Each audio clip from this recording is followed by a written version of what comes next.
Welcome to the Politica UK Infopod. In view of Trump's Pearl Harbor gaffe with the Japanese PM, how important is traditional diplomacy in the age of social media? There was a time when diplomacy unfolded behind heavy doors, rooms lined with polished wood, guarded language, and the quiet understanding that words once spoken would travel slowly, if at all. In that world, a mistake could be managed. A phrase could be softened in the official record. An awkward moment could dissolve into the rhythm of statecraft. That world no longer exists. In the age of social media, diplomacy has not simply become more visible, it has become performative in a new and unforgiving way. When Donald Trump makes a historical misstep, such as invoking or mischaracterizing something as symbolically charged as the Pearl Harbor attack in conversation with a leader from Japan, the error does not remain within the room. It escapes instantly. It is clipped, captioned, and circulated across X and TikTok, stripped of context and reassembled into something sharper, louder, and often more inflammatory than the original moment.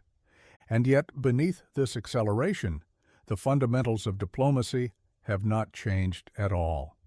Nations still depend on one another for security, for trade, for the careful maintenance of peace. Alliances still hinge on trust, fragile, cumulative, and often built over decades. Strategic waterways, military cooperation, intelligence sharing, economic agreements, these are not governed by viral clips, but by sustained relationships. In this sense, traditional diplomacy has not diminished in importance. If anything, it has become more essential because it must now absorb and stabilize the turbulence created in the public arena.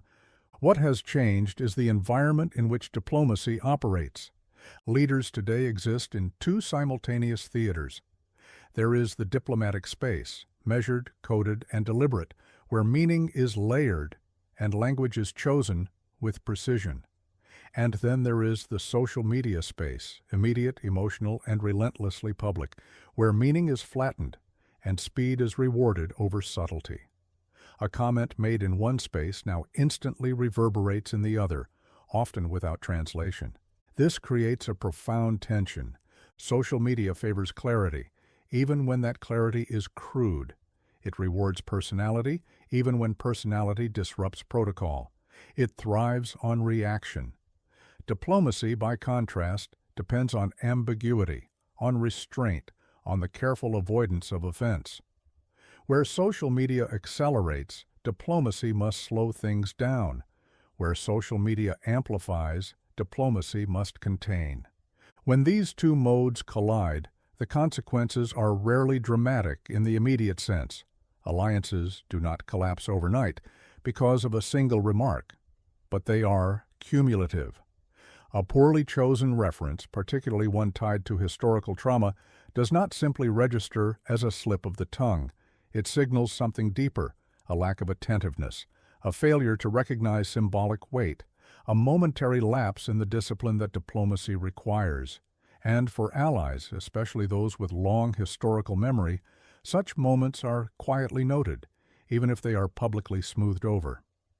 This is the paradox of modern statecraft. We are often told that social media has made leaders more authentic, more direct, more relatable. But diplomacy was never designed to be authentic in that sense. It was designed to be careful. It exists precisely to filter instinct, to refine language, to ensure that what is said serves a purpose beyond the immediate moment. In removing that filter, or even weakening it, leaders risk introducing volatility into systems that depend on stability. And yet, the answer is not a retreat into silence. The most effective leaders today are those who understand that they are operating in layered realities. They recognize that every public utterance is both a diplomatic act and a media event. They speak with awareness of history, with sensitivity to audience, and with an understanding that tone can travel as far as content. They do not abandon traditional diplomacy. They adapt it, carrying its discipline into a space that constantly tempts them to abandon it. Because in a world where every moment can be recorded, replayed, and reframed, There are no longer any minor errors, only small moments with large audiences. And so traditional diplomacy remains not only relevant, but indispensable, no longer hidden behind closed doors, but exposed, tested, and at times strained in full public view. This infopod was brought to you by Politica UK, sarniadelamare.com.